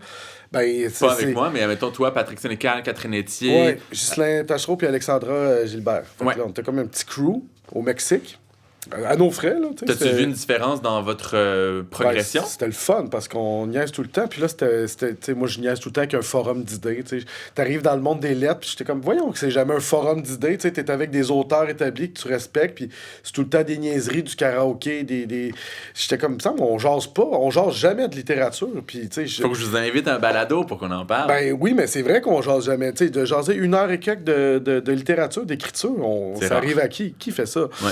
Puis, puis entre nous autres, dans des salons, on est content de se voir, on revire une brosse, puis c'est ça. On n'est pas en train de parler dans un coin de comment qu'on a aimé l'œuvre de Stendhal. Puis, tu sais, je veux dire, moi, j'avais ce fantasme-là quand j'étudiais en littérature, d'arriver un jour, puis de côtoyer des Sénécales, tout ça, puis de jaser de leur style. Tu sais, moi, Ouais. j'étais un gros fan de Stephen King.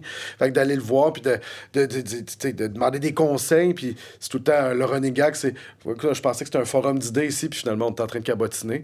Puis là, c'est rendu un running gag un peu, tu sais, ils sont tannés de l'entendre. Mais là-bas, c'était un vrai forum d'idées. Fait que je disais, là, vous catchez, là, je sais que vous me trouvez gossant, mais c'est un forum d'idées parce que chacun posait des questions sur son style. Des fois, tu cherches un synonyme, tu peux demander là. Tu sais, t'es tout le temps en train de chercher des synonymes, là. Mais t'as-tu vu que t'avançais plus vite que les autres? Ben non. Oui, un peu.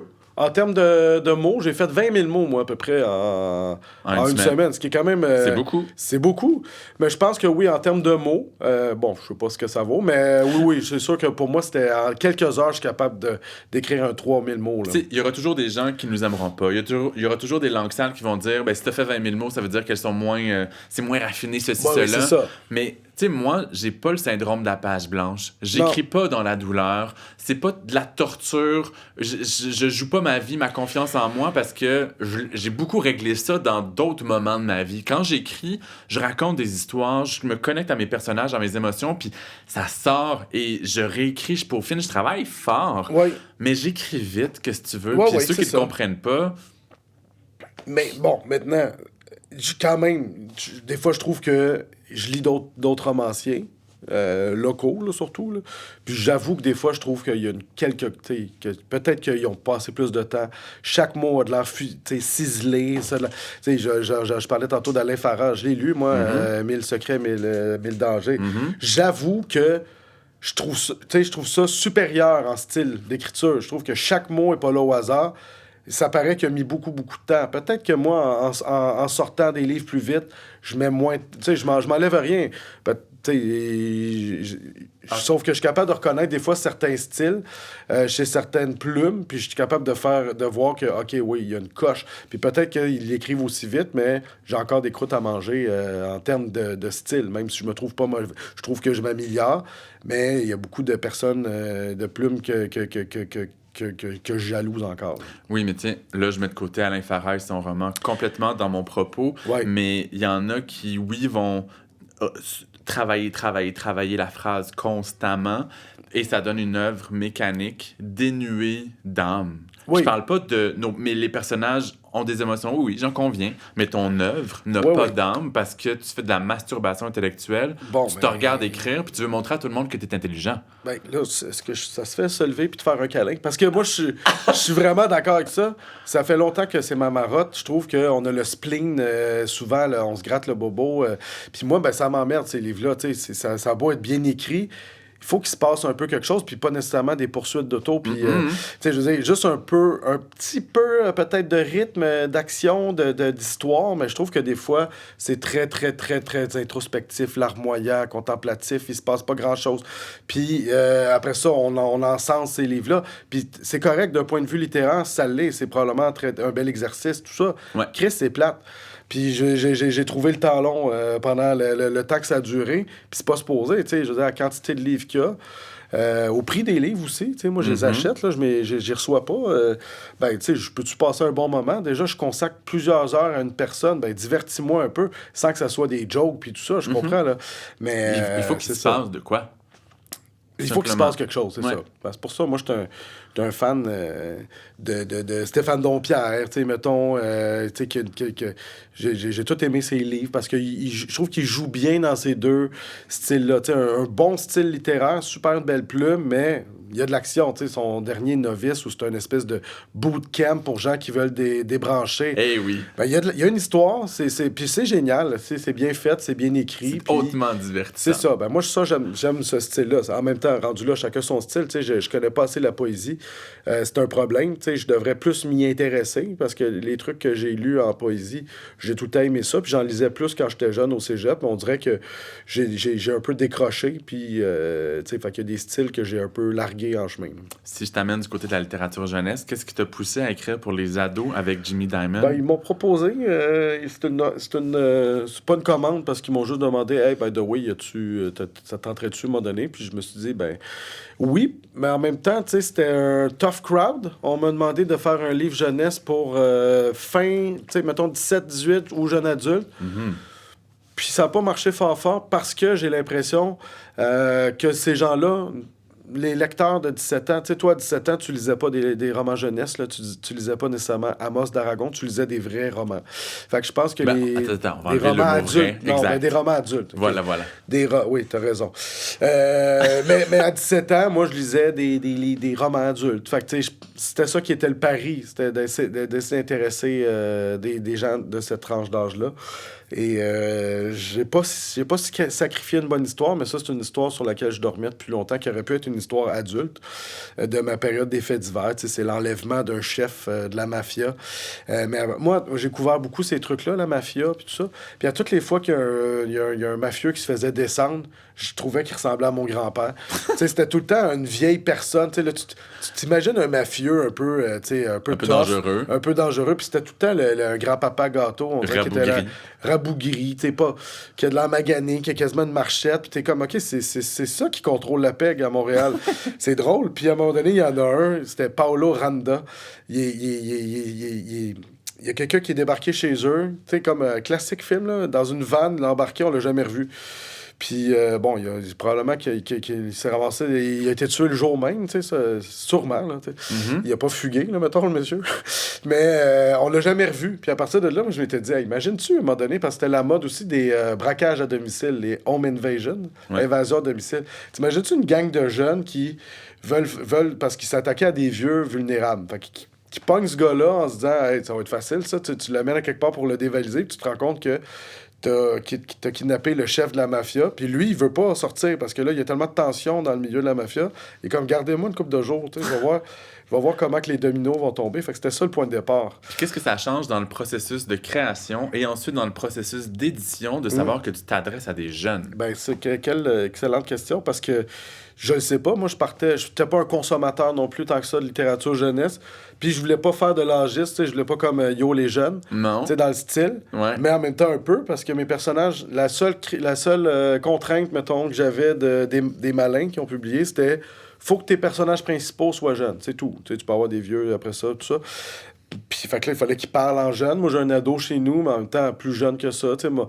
Fait que là, je suis vraiment allé. Je me suis dit, je vais pas rentrer là-dedans, là, commencer à faire des entrevues avec des jeunes pour les étudier, voir comment, c'est quoi leur discours, puis de rentrer des jokes de TikTok tout le long. Fait que j'ai fait, je ferai pas ça, mais un peu quand même de sensibilité sur les réseaux sociaux, là, tu sais, mettons. Mais je voulais pas ça nécessairement. Ça a été le plus difficile. Puis encore là, j'entreprends une série jeunesse. Donc, tu veux continuer de... comment dire, mener les deux... comment je pourrais dire ça? Mener de front des projets pour les deux types de lectorat. Oui, là, compliqué, cette je question. prends un break d'adulte parce que là, je trouve que j'en ai fait beaucoup en peu de temps. Fait que je veux me faire attendre, voir si je vais générer une attente. Probablement pas. Mais le Québec va attendre à un moment donné. Je veux juste que les gens disent où est. On s'ennuie de sa plume. Puis, mais c'est quoi la nouvelle série pour ados? Ouais, ben c'est plus jeune, tu sais, ça je trouve ça cool. C'est comme l'âge à ma fille. Ma fille a 10 ans. OK. Là, on cible plus cet âge-là. Puis tu sais, moi, ma fille, elle capote sur Stranger Things, elle capote sur Cobra Kai, sur Riverdale, sur Mercredi. T'as d'ailleurs fait un petit clin d'œil à Cobra Kai dans Raté. Oui, ouais, c'est ça, c'est clair, c'est bien vu. Mais bon, elle trippe tout sur ces affaires-là. Puis, elle est capable d'en prendre. Puis, ça... Fait que, tu sais, moi, je trouve que c'est un beau terrain de jeu, là, d'aller jouer dans... Puis, tu sais, ils voulaient quelque chose d'un peu plus sérieux. J'ai pas de commande, mais ils m'ont dit, tu sais, essaie d'avoir quelque chose d'un peu réaliste. Puis là, j'ai challengé ça. Moi, je trouve qu'il manque beaucoup d'extraterrestres dans des romans au Québec, en général. Et on a une littérature très pauvre en extraterrestres. On a les vampires, c'est fait, là. On les a tous vus, là. On a tous les zombies, on a la fin du monde, on a tout... Tu veux écrire le Twilight des extraterrestres? Un peu, là, c'est ça. Il manque les sorciers, les magies. On a fait le... On peut plus faire du Harry Potter, là. Ça a été, tout le monde l'a fait. Fait que là, j'ai quelque chose... j'ai commencé quelque chose, justement, là-bas, que j'aime bien, mais tu sais, c'est... Là-bas étant Les Malins et Parc d'en face? Et non, au Mexique, dans notre retraite. C'est ça que j'écrivais. Et là, ce qui est drôle, c'est que mon comité de lecture, c'est maintenant la fille de ma cousine et ma propre fille qui ont commencé à lire en diagonale. Puis là, ma fille a pas l'air ça n'a pas l'air d'être une torture à date, là. Et tu parles de ta fille, puis tantôt tu as parlé de ton garçon. Je vais te poser une question qu'on pose souvent juste aux femmes. Comment tu arrives à écrire des livres, avoir ton job de journaliste et avoir des enfants tout à la fois? Je néglige ma famille. Non, mais je suis chanceux. Moi, j'ai quand même... je suis très chanceux. Ma blonde sait que c'est un besoin que j'ai d'écrire depuis toujours. Elle m'entend... Ça fait longtemps. On est un vieux couple. Ça fait longtemps qu'elle m'entend parler de cette passion-là que j'ai. C'est mon rêve d'envie d'écrire. Fait qu'elle est au courant. Puis je joue pas au hockey, j'ai pas d'autres activités, je vais pas au gym. C'est ça, moi, mon activité, mettons. Fait que moi, j'écris aussi le matin, fait que c'est pas trop pire, là. J'ai commencé ça en vieillissant. C'est un genre de 5 à 7, là. J'essaie de l'intégrer un peu plus, mais j'avais fait ça un peu... T'écris de 5 heures le matin à 7 heures le matin? Ben, raté, j'avais eu cette routine-là, puis là, je vais probablement le recommencer. Ça me fait mal juste d'entendre ça. Ben, c'est un moment où il n'y a pas de son. Ouais. Puis ton cerveau, il est tout là. Tu prends un café, puis on dirait que, tu sais, je suis plus... Moi, le soir, après une journée, comme là, j'ai écrit aujourd'hui un article. Fait que quand j'arrive le soir, j'ai goût de vacher devant Netflix. J'ai pas le goût d'écrire le soir. Puis la fin de semaine, ça c'est pas pire aussi, mais justement, ça fait partie de ma chance, là. Ma blonde, elle me laisse tranquille. Je vais dans un café sur Masson, puis en même temps, ils sont plus de gestion. J'ai plus de bébé. Fait que, tu sais, mon gars, il est dans sa chambre à temps plein. Tu sais, il a 14 ans. Fait qu'à 14 ans, toi, tes parents, ils allaient pas au Funtropolis avec toi, là. Fait que, bon, ben, tu sais, fait que ça, c'est réglé. Puis ma fille, c'est une sociable, appelée d'amis. Fait que, tu sais, j'ai 2 enfants qui se gèrent très, très bien. Mais je les amène quand même voir Avatar à soir. Là. J'essaie de me racheter de temps en temps. Puis on part en voyage, fait qu'on a des moments pour se voir. Tu disais que ta fille et la fille de ta cousine lisaient ce qui Ouais. est le début du manuscrit Ouais, du c'est projet ça. dont on parlait. Ouais. Mais est-ce que ta fille et ton fils ont lu tes autres livres, Jimmy Non. Diamond ou ceux pour adultes? Non, c'est le drame de ma vie. D'ailleurs, je les gosse avec ça régulièrement. Surtout mon gars, parce que Jamie Dimon, c'est exactement son âge. Puis il y a même un personnage qui m'a inspiré à lui. Puis j'ai même dédié le Christ de livre, tu sais, genre à Victor, mon fils que j'aime, puis il l'a jamais ouvert. Puis j'ai des amis, moi, j'ai des amis qui m'ont écrit pour me dire que leur enfant l'avait lu, tu sais, leur fils de l'âge au mien ou leur fille, en disant ils ont vraiment aimé ça, puis tout ça. Puis mon fils. Mais je pense que nos parents, tu sais, c'est un classique, là, nos enfants sont pas nos fans non plus. Puis je Mais pense est-ce qu'ils lisent? ils lisent, mais ils lisent pas leur père. Puis je pense que c'est une façon de faire leur propre chemin aussi de leur bord, de pas être. Tu sais, j'imagine. Là, moi, je suis très show-off, je prends de la place. Tu sais, peut-être que dans sa construction de personnalité, c'est de prendre une distance avec ses parents. Puis je suis tout à fait. Ça se peut. Je sais qu'à un moment donné, il va peut-être croiser ça quand il aura peut-être un peu plus vieux, plus de maturité, puis il va aller lire un de mes affaires. Puis j'aimerais ça, mais tu sais, en même temps, je peux pas m'attendre à ça. Là. Mais la distance sera pas présente, à moins que je me trompe, parce que vous partez en famille en Amérique du Sud. Ouais. Pendant combien de temps? Puis je sais que vous êtes allé en Inde il y a Ouais. quelques années. Pourquoi tu as envie d'offrir ce genre d'expérience-là à tes enfants? Parce que c'est la plus belle chose, moi, que c'est le plus beau cadeau. Là. L'envie de voyager. Moi, j'adore. C'est ce que j'aime le plus. Je dis que j'aime écrire, mais en haut de ça, voyager. Là. Ouais. C'est mon affaire préférée sur Terre. Puis, Mais tu pourrais le faire tout seul sans tes enfants, mais tu as décidé de Ouais. le vivre avec eux. Exact. Puis moi, depuis ça longtemps là, que je veux faire ça, même ma blonde, on était un vieux couple, là, que ça n'a pas de sens. Là. Puis on voyageait sac à dos, v'là, 20 ans, en voyant des familles, en se disant, ça, si on est encore ensemble, c'est nous autres. Puis on le fait. Tu sais, nous, on pense pareil là-dessus. Voyager, je veux pas te sortir le cliché que t'as pas de l'école de la vie. Là. Mais je trouve que j'ai appris tellement. Tu sais, je viens de cet stage, j'avais des idées quand même assez obtus, un peu redneck. Voyager m'a quand même sorti de beaucoup de préjugés, de beaucoup de. Tu sais, je suis sûr que c'est grâce à ça que j'ai eu la chance de Que t'es la faire. bonne personne que tu es aujourd'hui. Ben, ça a beaucoup contribué à m'ouvrir l'esprit, forcément. Mais vous pourriez partir 2-3 semaines, mais vous partez des mois. Ouais. C'est pas tout le monde qui franchit ce pas-là. Pourquoi Non, vous le franchissez? Parce que c'est le moment de qualité que j'ai. Moi, justement, je travaille beaucoup, je sors beaucoup. Je suis pas tout le temps un papa à la maison. Je néglige pas mes enfants, mais tu sais, j'ai un faux mot assez grand. Là, tu sais. Ouais. Fait que ça, c'est une façon pour moi de me racheter un peu, de partir longtemps puis de faire du 24 heures sur 24, 7 jours avec ma famille. Pour moi, la dernière fois, j'ai l'impression d'avoir été aussi proche d'eux autres, c'est dans le dernier voyage, ça fait 4 ans. Fait que, tu sais, là, c'est une façon de retourner, de jaser. Tu sais, sinon, c'est quoi? Je croise mes enfants le matin quand ils se préparent pour aller à l'école, puis je les croise le soir parce qu'on soupe, puis après ça, j'ai aucune de ces idées de ce qu'ils font dans la journée tant que ça. Là. Est-ce que c'est un autre 4 mois? 6 mois. 6 mois? Et est-ce que l'objectif, c'est de mettre le pied dans tous les pays d'Amérique du Sud? Non, mais on a comme 5-6 pays. Puis l'objectif, c'est vraiment de passer du temps avec eux autres. Le pays, à la limite, il est secondaire. Ok. Tu sais, même ma blonde, on se demandait le chemin, puis tout. Puis on était comme. On s'en calisse un peu, dans le fond, si on voit pas telle affaire ou si on voit pas. Tu sais, le but de ça, de ce voyage-là, c'est de se remettre à jour. Puis c'est le dernier voyage que je peux faire. Tu sais, mon gars, à 14 ans, je pense qu'il suivra plus ses parents. Tu sais, c'est l'ASCAL, là. Peut-être que les prochains, il va les faire de son bar avec ses amis, tout ça. Puis je me trouve chanceux de le vivre 2 fois. Puis nous, on n'est pas riches, là. On fait des choix de vie. Moi, j'ai la même table de cuisine. Depuis mon premier appart, j'ai pas de lave-vaisselle. Puis c'est lettre chez nous, là. J'ai encore tu devrais voir mes cadres sur mes murs. C'est encore des photos, là. C'était très la mode à un moment donné. Mais bon, Des photos du Ikea? des petites photos de voyage là, dans une mosaïque. Là. Ah oui? Oui, ça fait dur. Il n'y a pas de marque Séguin chez nous. Moi Mais non tout plus. notre argent passe dans ça parce que pour nous autres, c'est important de voyager. Puis quand tu reviens ici, est-ce que ce voyage-là peut avoir un impact sur ton inspiration, sur tes projets d'écriture? Puis sur tout, parce que moi, la dernière fois, j'avais lâché ma job. Là, je suis arrivé chez Urbania. Là, je reste chez Urbania, mais je m'autorise quand même à complètement avoir une bulle au cerveau puis décider de faire complètement d'autres choses en revenant. Tu sais, pour moi, ces voyages-là, c'est aussi une réflexion par rapport à ce que je veux faire dans la vie. Est-ce que je suis sur mon X? Tu sais, là, j'ai 45 ans, je veux pas être le vieux qui s'accroche chez Urbania. Mes collègues sont nés en 2002. J'ai droit à ma mère à ton âge, mais même il y en a une, sa mère, à 2 ans de moins. Puis je veux pas être le vieux qui s'accroche chez Urbania, le vieux cool qui a une tuque, là. Tu sais, fait que là, je vais profiter de ce voyage-là pour faire, bon, c'est correct, tu sais, c'est ça que je veux faire. Puis si j'ai d'autres offres, si j'ai d'autres... tu sais, j'aimerais ça faire du... Tu sais, à un moment donné, j'avais travaillé beaucoup avec les itinérants pour mes reportages. J'en ai fait beaucoup. Puis c'était pas anodin. C'est parce que je me disais, ça pourrait être une porte de sortie, intervenant ou tout ça.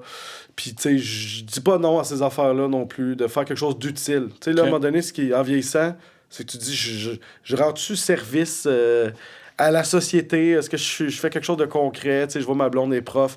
Très concret. Tu sais, t'aides directement des élèves. Ben, tu fais des liens, on dirait, qui sont déjà dans ma tête parce que je voulais conclure en parlant du documentaire. Ouais, ben là, tu vois, c'est ça. Mon documentaire, c'était utile. Très ça. concret, très dans l'utile sur les impacts de l'alcool sur la santé, sur comment les organismes, les organisations publiques font la promotion ou la vulgarisation de tout ça. Ouais. Ça fait quelques semaines que ça a été diffusé. C'est quoi les échos principaux que tu as obtenus? Ben, pas juste des médias, mais des gens. Beaucoup plus que... Moi, je reçois full de témoignages là, dans mon Messenger de gens que je connais pas. Tu sais, on a ça, des fois, des lecteurs, mais là, c'est les gens mettent leur trip sur la table. Des fois. Mais les gens mettent leur trip sur la table. Là. J'ai des histoires d'horreur, j'ai beaucoup de monde qui aime ça. Écoute, c'est rare dans ma carrière, ça fait 20 ans que je suis journaliste, que j'ai l'impression de faire œuvre utile ou d'avoir fait quelque chose d'intérêt public. Ça, là, c'est le cas parce que ça génère une vraie réflexion. J'en ai parlé à toutes les entrevues. Là. Il y a même des changements. C'est pas à cause de nous, les changements qu'il y a présentement. Je pense que c'était déjà prévu, mais on arrive dans l'air du temps, pas à peu près. T'sais, j'ai des demandes d'entrevues, j'en ai à tous les jours, là, quasiment. Avec les nouvelles recommandations, mais aussi j'ai fait la run de lait complète pour ce documentaire-là. Pour ceux qui sont pas au courant, c'est les recommandations de consommation d'alcool par semaine pour les hommes et les femmes. Exact. Fait que c'est ça. Puis non, fait que tu sais, moi, c'est sûr que ça, je peux faire... Si c'était ça, ma carrière à temps plein, ben je voudrais rester journaliste parce que là, j'ai l'impression de faire partie du débat. Mais c'est pas toujours ça, là. Tu sais, à un moment donné, j'ai fait un party de distanciation pendant la COVID au musée Grévin, où c'était complètement niaiseux. Là, c'était comme pour montrer, OK, on n'a pas le droit d'être à 2 mètres des gens, mais là, j'ai fait juste 20 selfies au musée Grévin avec des statues. Fait que quand je repense à ça, je me dis, ouais, OK, c'est pas tout le temps brillant. Mais on est à la mi-janvier, le jour où on enregistre, donc tout de suite après une période des fêtes qui suivait la sortie de ce documentaire et de plein de prises de conscience pour les téléspectateurs et toi-même. Est-ce que ton temps des fêtes, en termes de consommation d'alcool, a été différent? Oui, il a été sous haute surveillance. Ah ouais? Ouais, tout le monde check qu'est-ce que je bois à cette heure. Fait que je me suis un peu peinturé dans le coin là-dedans. Jusqu'à la fin des temps. Comme champion de la sobriété, ce qui fait beaucoup rire mes amis. Tu sais, moi, je suis un gars de party. Puis, tu sais, je veux pas être fauné non plus. Fait que toutes les fois que je suis en entrevue, je mentionne que j'ai pas arrêté de boire, que je vais encore l'échapper, tu sais, je vais encore boire avec excès et tout ça. Ce qu'on a voulu vendre avec le documentaire, c'est une information. Ouais. Pas mal plus qu'une... Tu sais, là, on dit jamais, ne buvez pas, restreignez les... On propose pas de solution concrète. On fait juste montrer c'est quoi la réalité. Soyez au courant. Soyez au courant de comment ça fonctionne, l'alcool, la vente d'alcool, les rouages de l'alcool au Québec. C'est un peu ça, moi, que j'ai appris. À partir de là, en toute connaissance de cause, si tu veux l'échapper puis brosser, vas-y fort. Ouais. Moi, je le fais encore, mais je le fais un petit peu ses breaks, puis... Parce que aussi, j'étais inquiet pour ma santé, parce que classique en vieillissant, les lendemains sont tough, les surlendemains sont tough. Puis je trouverais ça niaiseux de mourir à 53 ans d'une cirrhose, puis qu'à mes funérailles, les gens disent « Ah, c'était un esti de bon gars de party, ça. » Tu sais, ça me tente pas de... Fait que tu sais, j'ai eu cette petite... J'ai-tu fucké le chien, là? T'as presque tué le micro dans juste avant de finir. Dans le moment le plus émouvant. Mais j'ai failli me tuer, moi, en boisson, là, dans mon dernier voyage. Je me suis auto-encastré dans une table en vitre. Puis ça passait proche, là. J'ai 24 points de suture. Puis c'est le fait que je sois chubby que ça m'a sauvé la vie. Sinon, c'est la médecine qui a dit ça. Sinon, ça pognait assurément un morceau important, un organe important. J'ai été super chanceux. J'étais en Indonésie. Puis ça m'a quand même donné un coup, ça, d'imaginer que mes enfants, un jour, se fassent demander il est où ton père? Hein? Il est décédé. Ah ouais, qu'est-ce qui est arrivé? Ouais, il était sourd-raide sur Emmenez-moi d'Aznavour. Il a titubé, il s'est encastré dans une table en vitre, puis il est mort. Tu sais, on est quand même loin du bébé qui sort du gars qui sort un bébé d'une maison en flammes, là. Oui. Mais j'aime tellement que ce soit les derniers mots de ce balado. On va finir sur ces images-là. Mais Oui. Un survivant? surtout les idées d'être encastré dans une vitre et en Indonésie et tout. Et Emmenez-moi de Charles Aznavour. Oui. Mais avant de se laisser, je veux juste rappeler aux gens qui nous regardent et nous écoutent qui peuvent suivre la page Facebook Comme un livre ouvert balado et rattraper plusieurs épisodes. Prendre une grande respiration, il y en a une tralée avec Geneviève Peterson, Natacha Canapé-Fontaine, Hélène Dorion, Véronique Grenier, Claudia Larochelle, Lucie Pagé, Michel Ouimet, Michel-Marc Bouchard, Kamala Macrel, India Desjardins, Fanny Britt, Elkana Talbi, Vanessa Bell, Alexandra Larochelle, Erika Soucy, ce n'est pas terminé, Guillaume Morissette, Martin Michaud, Patrick Sénécal, Simon Boulris, Mathieu Simard et toi, Hugo Meunier, qui ne fait pas partie des restants. J'ai jamais entendu parler des autres, par contre. Là. Je te dis merci beaucoup. Merci à toi. Et bon voyage. Merci de ton temps. C'est rare, ça, qu'on a ça, du temps. Hey, 75 minutes, Ouais. c'est cool quand Non, même. non, c'est que parler de moi comme ça pendant 75 minutes, mon narcissisme est comblé. Merci. Ouais, hein.